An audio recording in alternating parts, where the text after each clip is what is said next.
Hello everyone and welcome back to my Bold and Beautiful 29 YouTube channel. I hope you guys are having a wonderful day. Before we start, please hit the subscribe button and give this video a thumbs up. Look at you, standing behind this desk and trying to convince yourself you actually belong there, Eric remarks to Carter at Forrester Creations. Carter acknowledges that he knows Eric is furious. According to Eric, he doesn't know how he feels. He was regarded as a member of their family. Carter claims that he is not a Forrester and that, up until today, that was the only name that counted in that community. Ridge begs Justin to take action, but he is unable to. Carter has assumed responsibility for Forrester Creations. As Will enters Forrester's salon, Zend is arranging items on a table. According to Zend, the hope for the future samples will be sent to the vault. When Electra joins them, they inform her that they are aware of a significant event occurring in the CEO's office. Electra clarifies that she was merely carrying some jewels up there. Zend tells her not to do it. Pam has the office under lockdown nevertheless, according to Will. They have no idea what's happening, but it's not good. According to Zend, Justin Barber entered. That can't be good. He observes that a lot has changed there and wonders what will happen next. Hope informs Brooke at the cabin that it is accurate and that Carter is currently speaking with the Forresters. So, this is actually happening, moans Brooke. Carter has taken over as Forrester's new leader. Hope says it's official again. The business is no longer run by Steffi and Ridge. Brooke finds it difficult to comprehend this and questions how Hope could be involved. According to Hope, they are acting in the best interests of the business. According to Brooke, Ridge's legacy is Forrester. They should all be a part of that heritage, Hope protests. If Steffi had dismissed RJ or Thomas, Ridge would have stepped in. Because I am not Ridge's child and they are. It is straightforward and pure. Brooke is aware that she feels mistreated. However, that does not imply that this is your behavior. That's too far gone. Hope claims that Steffi disrespected them both by getting what she wanted. Carter will make amends. He is fighting for everyone there who has been underappreciated or ignored. How are you unable to recognize and honor Carter's efforts? Do you not see what a wonderful man he is?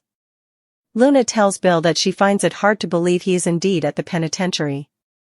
You read my letters, she says with a smile. Against my better judgment, says Bill. He yanks away when Luna reaches for his hand. He was the only person he thought would comprehend, she claims. It's a hefty ask, according to Bill. Luna believes they are similar. He has committed wrongdoing and been wronged by others. Perhaps you won't condemn me? She says she can't sleep in there because she feels ashamed of what she did. She only sees the faces of Hollis and Tom. I am not an evil creature. That's not me, she adds, and it felt like an out-of-body experience. When her mother brought random men home to use drugs when she was a child, she frequently felt that way. If she put in enough effort, she may act as though she wasn't present. You know that, Bill, don't you? She maintains that she did not do the things that she did. Carter informs the Forresters that this need not be a confrontation in the main office of Forrester. He is informed by Steffi that this is what constitutes a hostile takeover.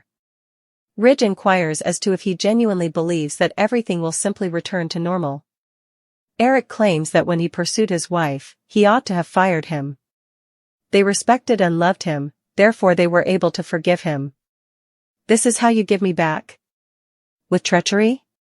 Justin restates that Carter is in charge of the LLC and, thus, the business.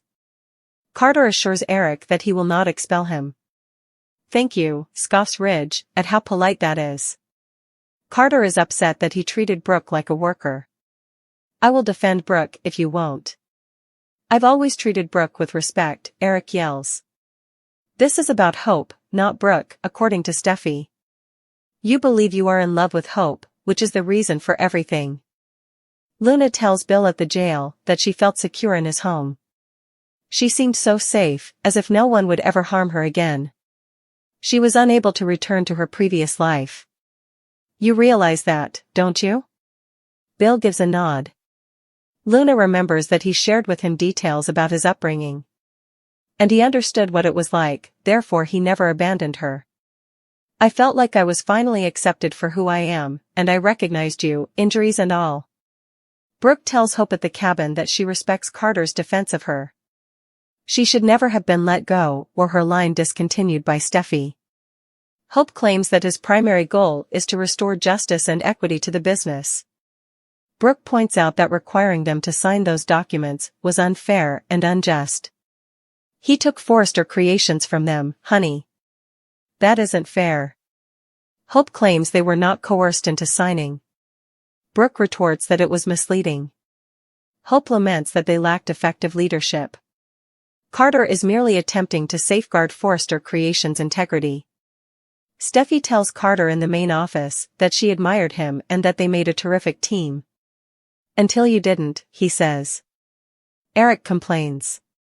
Does this reflect his desire to make Forrester a high-end brand?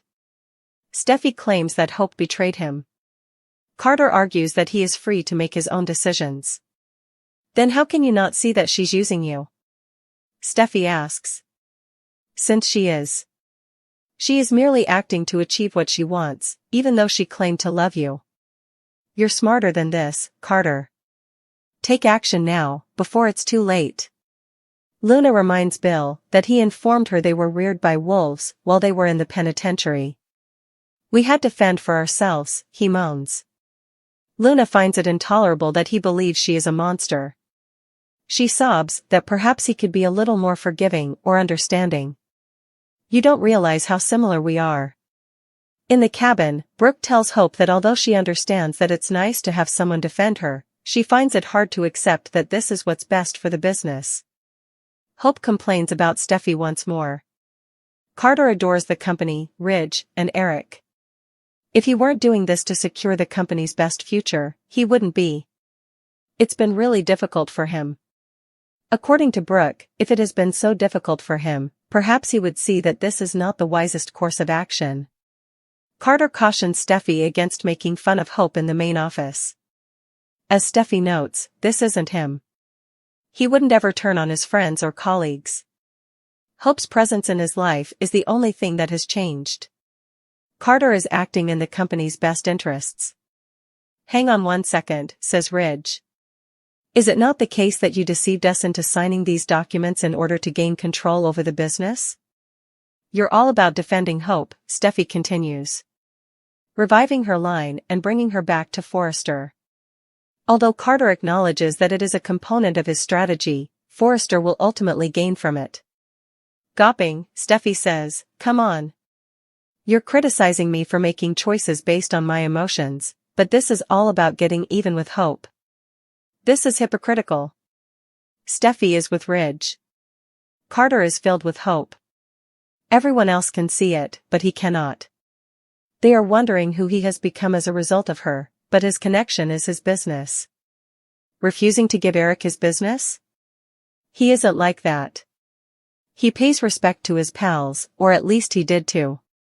He believes that everyone should get together and attempt to turn things around and make it all disappear. One more opportunity to put things right. Avoid blowing it.